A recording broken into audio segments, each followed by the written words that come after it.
The champagne glass shattered first. Not because anyone threw it. It slipped from a trembling hand when a woman in a cream Chanel suit pointed across the private lounge and said, loud enough for every head to turn, "Someone needs to explain to me why he is allowed to sit there." Captain Marcus Reed did not flinch. He did not look up from the window where 6 private jets sat gleaming under floodlights, their tails catching the night like polished onyx. He simply set down his coffee, folded his hands, and let the silence stretch.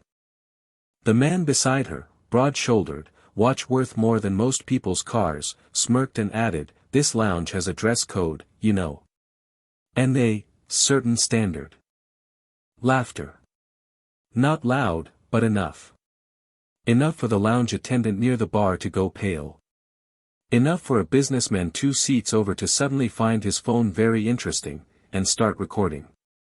Enough for the air itself to feel thinner. What none of them knew, what none of them could possibly imagine, was that every aircraft sitting outside that glass, every single tail number gleaming under those lights, belonged to the quiet man they were laughing at. He was 30 seconds away from making a phone call that would end careers, dissolve a marriage built on appearances, and remind an entire room what humility looks like when it finally runs out of patience. But to understand why Marcus Reed said nothing, not yet, you have to understand who he was, and everything he had survived to sit in that chair. Marcus Reed grew up in a 2-bedroom apartment above a laundromat in East Cleveland, where the hum of dryers was the only lullaby he ever knew. His mother, Dolores, worked double shifts as a nurse's aide. His father left before Marcus turned 5, and the only thing he left behind was a faded photograph of himself standing in front of a small Cessna, grinning like he'd touched the sky. That photograph became Marcus's compass.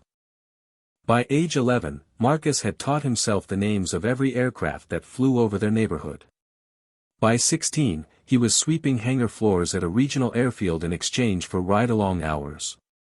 The mechanics called him Professor, because he asked more questions than any kid they'd ever met, not annoying questions, hungry ones.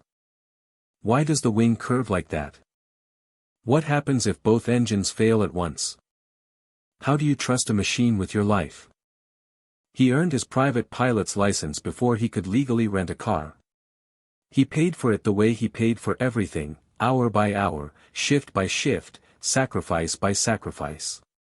Dolores cried the day he passed his check ride, not from joy alone, but from fear. She knew the world her son was stepping into, and she knew it wasn't built to welcome him. "They're going to look at you and see everything except what you've earned," she told him once, folding laundry with hands that never stopped moving. "Don't let that make you bitter. Let it make you exact." Marcus carried those words like ballast. Through flight school, where instructors doubted his readiness despite top scores. Through his first commercial cockpit, where a passenger once asked to see the real captain. Through 60-hour weeks building flight hours nobody handed him, he earned every single one. By the time he reached his 30s, Marcus Reed wasn't just a pilot. He held an aviation degree, an MBA earned through night classes, and an idea that most people laughed at, a private aviation company built on discretion, precision, and treating every client, wealthy or working class, exactly the same. He called it silent wing aviation. It started with one leased aircraft. Within 9 years, it became one of the most quietly respected private charter operations on the East Coast, serving clients who valued privacy over flash. Marcus made a deliberate choice early on: he would never advertise his ownership, never put his face on a billboard, never let his success announce itself. "Let the work speak," he told his small leadership team. "Let the wings speak." He still flew personally, several times a month, slipping into airports in plain clothes, sitting in lounges like any other traveler. Partly because he loved it. Partly because it kept him honest, kept him remembering what it felt like to be invisible in spaces built for the visible. Tonight was one of those nights. A connecting flight delay had stranded him in the private lounge at Halcyon Regional Airport, waiting for his own crew to finish a routine inspection on Tail 4 before his next flight south. He wore a plain gray sweater, dark jeans, a worn leather satchel slung over one shoulder. Nothing about him screamed wealth, because Marcus Reed had never needed to scream. That, however, was about to become a problem. The couple arrived 20 minutes after Marcus had settled into his corner seat by the window. Bradley and Veronica Whitfield moved through life the way some people move through a room already certain it belongs to them. Bradley, a hedge fund manager with a jaw permanently set in superiority, wore a tailored navy suit that cost more than Marcus's first car. Veronica trailed behind in heels that clicked like punctuation marks, her sunglasses pushed up into hair that had clearly cost an afternoon and a small fortune. They didn't acknowledge anyone as they entered. They simply expected the room to rearrange itself around them. Veronica's eyes swept the lounge, the marble counters, the curated art, the floor-to-ceiling windows overlooking the private tarmac, and landed, finally, on Marcus. She paused. Is he supposed to be in here?" she whispered to Bradley, not quietly enough. Bradley followed her gaze, taking in the simple sweater, the worn bag at Marcus's feet, the absence of any visible logo or label. His mouth curled. "This lounge requires a private membership or a confirmed first-class booking," Bradley said, voice carrying.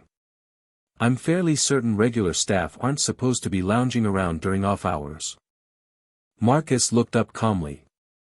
"I have a confirmed booking," he said simply, and returned his gaze to the runway. But what happened next shocked everyone in that lounge. Veronica laughed, sharp, performative. "Confirmed booking. Right. I'm sure." She turned to the attendant behind the counter, a young woman named Priya whose name tag glinted under the lights. "Can you please verify this? I don't feel comfortable having, whoever this is, sitting so close to us."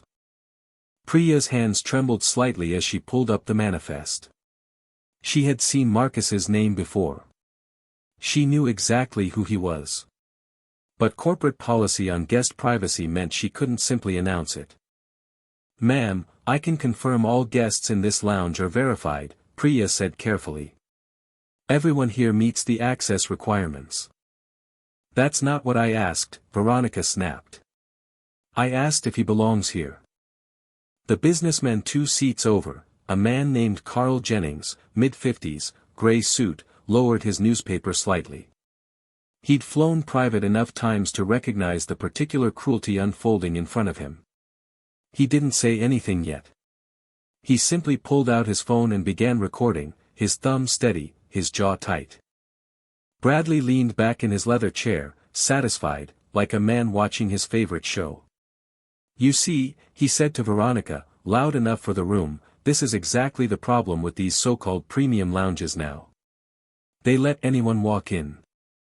Marcus's hands remained folded. His coffee had gone cold, but he didn't reach for it. He simply watched the tarmac, where 6 jets sat in a row, floodlights catching their painted tails that bore no company logo, only a small, elegant insignia, a silver wing folded around the letter R. Nobody in that lounge knew what that insignia meant. Not yet. What the Whitfields didn't know was that their cruelty had an audience far larger than the room itself. Carl Jennings wasn't just recording out of disgust. Carl had flown silent-wing aviation jets 11 times in the past 2 years for business trips. He recognized the insignia on those tails instantly. He recognized, too, the quiet dignity of the man being humiliated, because Carl had once shaken that man's hand on a tarmac in Charlotte, mistaking him for ground crew, only to be gently corrected by his own assistant. "That's Captain Reed. He owns the company." Carl hadn't forgotten the embarrassment of that mistake, nor the grace with which Marcus had simply smiled and said, "Easy mistake. Happens more than you'd think." Now Carl watched the same scene playing out, except this time, there was no correction coming. Not yet. And the cruelty was sharper, louder, uglier. "I just think," Veronica continued, emboldened by the silence around her, "that lounges like this need better screening. It's not about being mean. It's about maintaining a certain environment." She gestured vaguely at Marcus without looking at him directly, as if he were furniture that had been placed wrong. Bradley chuckled. "Probably here on some employee discount program." Cleaning crew upgrade or something. A young couple near the bar exchanged uncomfortable glances. An older woman in pearls pretended to read her tablet, though her eyes kept flicking toward Marcus, toward the Whitfields, toward the growing tension thickening the air like humidity before a storm.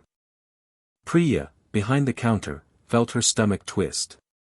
She'd been trained for exactly these moments, to de-escalate, to redirect, to protect guest experience without revealing identities. But policy had never prepared her for watching someone humiliate the man who, indirectly, signed her paycheck. She tried one more time. Sir, ma'am, I'd like to remind you that all our guests are valued equally here, Anne. Equally? Veronica's voice spiked. There's nothing equal about this. Some of us earned our way into rooms like this. She turned fully toward Marcus now, eyes glittering with something uglier than disdain, a need to be witnessed being right.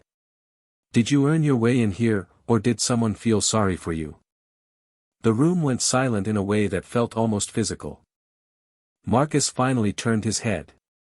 His expression was calm, unreadable, the same expression he wore when an engine alarm chimed mid-flight and 300 lives depended on his hand staying steady. I earned it, he said quietly. Every hour of it. Sure you did, Bradley muttered, smirking at Veronica like they shared a private joke. What they didn't notice, what nobody noticed except Carl, whose phone was still recording, was the lounge attendant near the far door quietly stepping away to make a call. Her voice was low, urgent. This is Priya at Halcyon Lounge B. I need to speak with operations. It's about Captain Reed. Nobody heard her. Not yet. But what happened in the next 10 minutes would change everything. Across the airfield, in a glass-walled operations office overlooking the same tarmac, Tail 4's lead mechanic, a steady woman named Renata Cole, was finishing her final inspection sign-off when her radio crackled. Renata, you copy? It's Priya in the lounge. Go ahead. I think you need to come down here. There's a situation involving Captain Reed. A couple they're making a scene. Recordings already happening from at least one guest. Renata's pen paused mid-signature. In 9 years working for Silent Wing Aviation, she had never once heard of Marcus Reed raising his voice, demanding special treatment, or invoking his name to escape discomfort. That was precisely why the crew respected him the way they did. He never used his position as a shield, even when it would have been easy. But this was different. This wasn't about inconvenience. This was about dignity, captured on video, potentially about to circulate where the world could see it. Renata made a decision in seconds. She radioed the operations director, a sharp, no-nonsense woman named Imani Walker, who happened to be reviewing flight logs 3 offices down. Imani, we might have a PR situation forming in Lounge B. It involves Reed. Civilian passengers, unaware of identity, making derogatory comments. At least one recording in progress.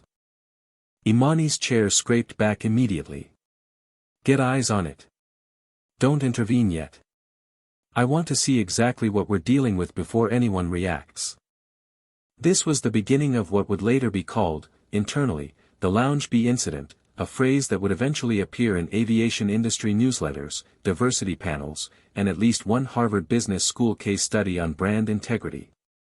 But in that moment it was simply Renata speed-walking across the tarmac, badge swinging against her chest, dread tightening in her stomach with every step. Meanwhile, inside the lounge, the humiliation had found a second wind. Veronica had pulled out her phone, scrolling theatrically. I'm just saying, there should be a way to flag this. Like, a formal complaint system.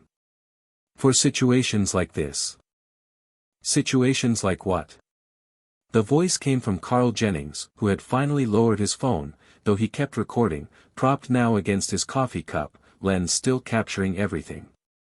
Situations where a paying customer sits quietly and minds his own business. Veronica blinked, clearly not expecting pushback. Excuse me.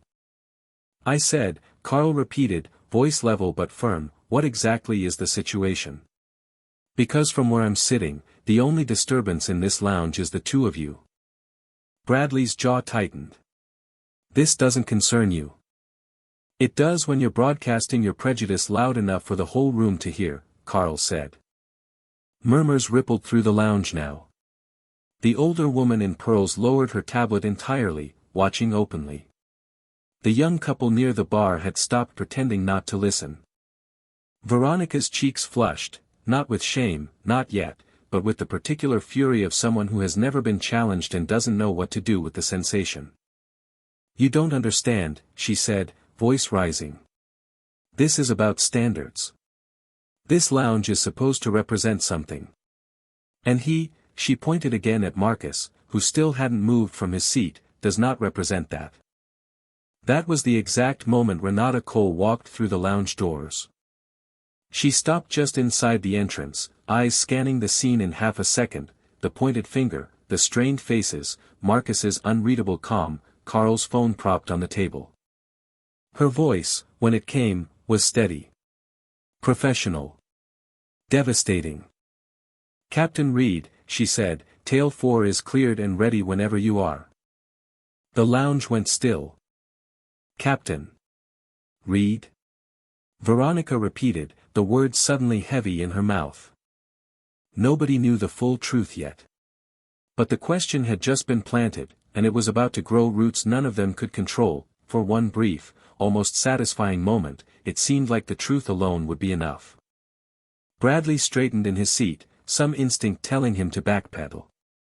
Wait, Captain. As in, pilot? As in commercial pilot, yes, Renata said evenly, though something in her tone suggested there was more she wasn't saying. Captain Reed flies Tail 4. Veronica let out a small, awkward laugh, the kind people use to paper over a mistake they're not ready to admit. Well, that explains the confusion. We just assumed, given the casual attire, that perhaps he was beneath you. Carl interjected, unable to help himself.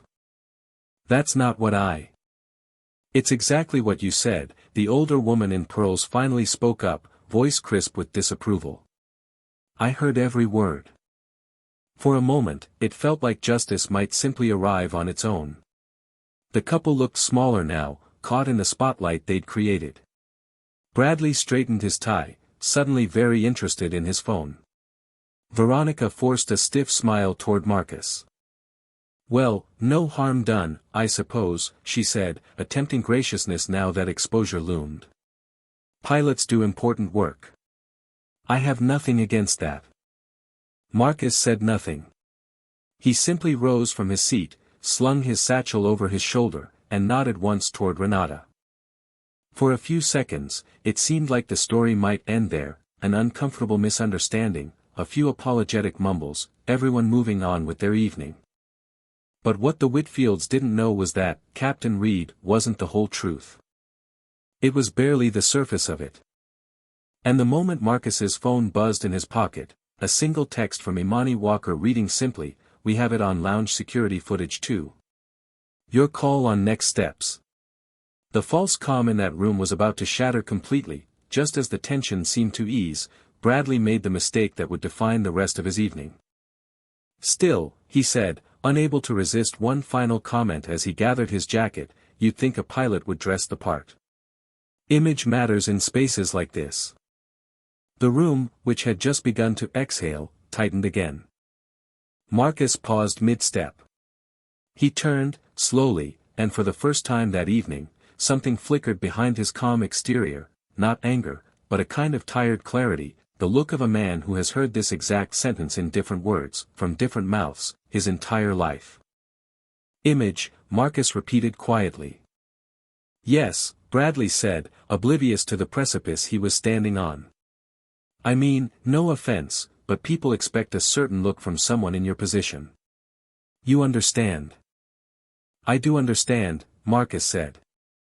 I understood it at 16, sweeping hangar floors so mechanics would let me sit in a cockpit. I understood it in flight school, when an instructor told me I'd do well to work twice as hard to be taken half as seriously. I understood it the first time a passenger demanded to see the real captain, after I'd already flown them safely through a storm. The lounge had gone utterly silent. So yes, Marcus continued, voice steady, I understand image very well. I simply chose, a long time ago, not to let other people's assumptions decide mine. Veronica's earlier attempt at graciousness evaporated into something colder. There's no need to make this into some kind of speech, she said, embarrassment curdling into defensiveness. We were simply asking a question. You weren't asking, the woman in pearls said sharply. You were judging. There's a difference, dear. Bradley's face reddened. This is absurd. We don't owe anyone an explanation for. Mr. Whitfield. The new voice cut through the room with quiet authority. Imani Walker had just entered, flanked by 2 airport security personnel and the lounge's general operations manager, a tall man named Desmond Okafor whose expression was carved from granite. Mr. Whitfield, Mrs. Whitfield, Imani said, we need a few minutes of your time. Bradley's bravado faltered for the first time. Is there a problem? There may be, Imani said. We've received video footage circulating regarding comments made in this lounge tonight. We take guest conduct very seriously, particularly when it involves discriminatory language directed at any individual, staff, crew, or otherwise. Veronica's face drained of color. Discriminatory? That's a wild exaggeration. We simply. You called him beneath the lounge's standards, Carl said flatly, holding up his phone, the recording still visible on the screen. Multiple times. On camera. The setback the Whitfields hadn't seen coming wasn't merely embarrassment. It was about to become something far larger. Desmond Okafor stepped forward, his tone measured but unmistakably serious. Mr. and Mrs. Whitfield, I should clarify something, since I believe there's been a significant misunderstanding tonight, one considerably larger than which lounge access policy applies. He gestured toward the window, toward the tarmac, toward the 6 jets gleaming under floodlights. Do you recognize that insignia? Desmond asked, pointing to the silver wing curled around the letter R painted on each tail. Bradley squinted. No. Should I? That, Desmond said, is the mark of Silent Wing Aviation. One of the most respected private charter operations on the East Coast. Every aircraft you see on this tarmac tonight belongs to that company. Veronica's breath caught audibly. And Captain Reed, Desmond continued, turning toward Marcus with something between respect and quiet amusement, isn't simply a pilot who flies for Silent Wing Aviation.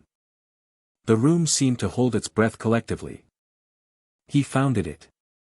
He owns it. Every jet outside that glass, every single one, exists because of decisions he made 9 years ago, sitting in a one-room office with a single leased aircraft and a belief that excellence shouldn't require permission from anyone. Nobody in the lounge spoke. Veronica's hand had risen halfway to her mouth, frozen there. Captain Reed still flies routinely, Imani Walker added. Not because he has to. Because he loves it. Because it keeps him honest about what this company means to the people who fly with us and the people who work for us. Bradley's mouth opened, then closed, then opened again with no sound emerging. So when you suggested he didn't belong in this lounge, Desmond said, voice quiet but unmistakably pointed, you were standing in a space that exists, in no small part, because of the very man you were mocking. The silence that followed wasn't merely awkward. It was the silence of an entire worldview collapsing in real time. Carl Jennings, still holding his phone, allowed himself the smallest, grimmest smile. He'd known. He'd known the moment he walked in and recognized that insignia. And he'd let the truth take its time, because some lessons only land properly when people are forced to sit inside their own ignorance long enough to feel its weight. Veronica finally found her voice, though it came out small, brittle. We didn't know. How could we have known? That, the woman in pearls said, not unkindly but without mercy either, was rather the point you missed entirely. You didn't need to know who he was to treat him with basic respect. You only needed to choose to. Marcus finally stepped forward, and for the first time that evening, every eye in the room turned to him not with suspicion, but with something closer to reckoning. I want to say something, Marcus said, and I want you to actually hear it, not just survive it. Bradley swallowed. Veronica nodded mutely. I've spent my entire life being underestimated, Marcus continued. By instructors who assumed my hard work was luck. By passengers who assumed my uniform belonged to someone else. By people exactly like you, who looked at a quiet man in a gray sweater and decided, before I said a single word, that I didn't belong in rooms I built with my own hands. He paused, letting that settle. I didn't say anything tonight because I've learned something important over the years. People like you don't need my anger to understand what you've done. You need a mirror. And right now, that mirror is showing you exactly who you chose to be when you thought no one of consequence was watching. Veronica's eyes filled, though whether from shame or simple shock, it was hard to tell. We're so sorry. We didn't mean. You meant every word, Marcus said gently, but without flinching. That's what makes it worth examining. Not because I need an apology. But because somewhere out there, someone without 6 jets on a tarmac is sitting in a lounge like this one, being spoken to exactly the way you spoke to me. And they don't have an insignia to save them from your assumptions. Desmond cleared his throat.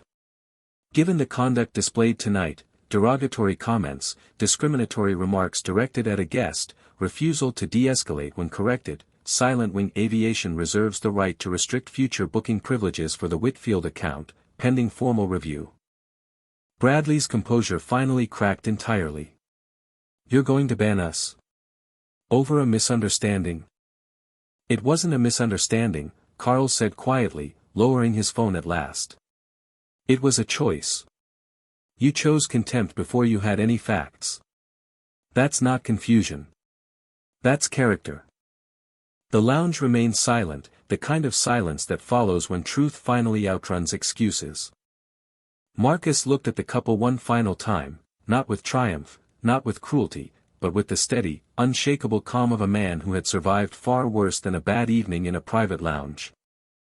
I hope, he said quietly, that the next time you walk into a room, you remember tonight. Not because of who I turned out to be. But because of who you almost never found out you'd hurt. He turned, nodded once to Renata, and walked toward the door leading to the tarmac, toward 6 jets gleaming under floodlights, every one of them a monument to a boy who once swept hangar floors just to sit near the sky. The video Carl had recorded didn't go viral in the explosive, headline-grabbing way some moments do. It spread quietly, deliberately, the way truth often does when it doesn't need exaggeration to land. Aviation forums shared it first. Then diversity advocacy accounts. Then, within days, a few business journalists picked up the story, not as scandal, but as case study, asking the same question in different words: what does it cost a company when its clients treat people this way? The Whitfield's membership at Halcyon's private lounge network was formally suspended pending review, a decision made not out of vengeance, but policy applied evenly for once. Bradley's firm, sensitive to optics in an industry built on trust, quietly placed him on administrative leave while reviewing conduct standards. Veronica, who had built a modest social media presence around luxury lifestyle content, found her comment sections suddenly far less forgiving than her curated photos. Neither of them faced criminal charges, lawsuits, or financial ruin. That was never the point, and Marcus made that explicitly clear when Imani asked whether he wanted to pursue further action. No, he said. Let the consequences be proportional. Let them be the kind that teaches something, not the kind that just punishes. What mattered more to Marcus was what happened internally. Silent Wing Aviation used the incident, with full anonymization of the Whitfields, since Marcus refused to let public humiliation become the company's marketing strategy, to revise its guest conduct policy. Every lounge partner location now carried clear, enforceable standards. Discriminatory conduct, regardless of who said it or who it targeted, would result in immediate service review. Priya, the young attendant who had tried so hard to de-escalate the situation within the limits of her training, received a formal commendation and a promotion to Senior Guest Relations Coordinator. Marcus personally thanked her. "You did exactly what you were trained to do, under pressure most people never have to face," he told her. "That matters more than people realize." Carl Jennings, for his part, became something of an informal advocate within his business circles, sharing, without ever revealing identifying details, the lesson he'd witnessed that night. "I've flown private for years," he told colleagues. "I've seen plenty of money in plenty of rooms. But I've never seen wealth and character confused as often as I did that night. They're not the same thing. They never were." As for Marcus, he kept flying. Kept wearing his gray sweaters. Kept sitting in lounges without announcing who he was, because he had long ago decided that the measure of his life wouldn't be the wealth he accumulated, but the integrity he refused to compromise, even when no one was watching, and especially when someone finally was. Months later, on a quiet evening much like the one that started it all, Marcus sat in a different lounge, in a different city, waiting for a different flight. A young boy, maybe 10 years old, sat nearby with his mother, sketching airplanes in a worn notebook, his tongue poking out in concentration the way children's tongues do when they're trying very hard to get something exactly right. Marcus recognized something in him, the same hunger he'd once carried, sweeping floors above a laundromat, dreaming of skies he hadn't yet earned the right to touch. He leaned over gently. "That's a good rendering of the wing flaps," he said. "Most people get the angle wrong." The boy looked up, startled, then beamed. "You know planes?" "A little," Marcus said, smiling. He didn't tell the boy who he was. He didn't need to. Some lessons aren't taught through revelation. They're taught through presence, through showing up quietly, treating people with dignity, and trusting that character, given enough time, always finds its way into the light. Outside the window, jets waited on the tarmac, engines humming with quiet readiness, carrying people toward destinations they couldn't yet see. And somewhere in that ordinary evening, in a lounge full of strangers, a boy kept drawing wings, never knowing that the man beside him had built 6 of his own, one quiet, unyielding choice at a time.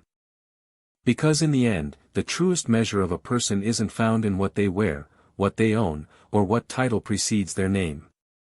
It's found in how they treat the people they assume will never matter, and what they choose to become when no one expects them to rise at all.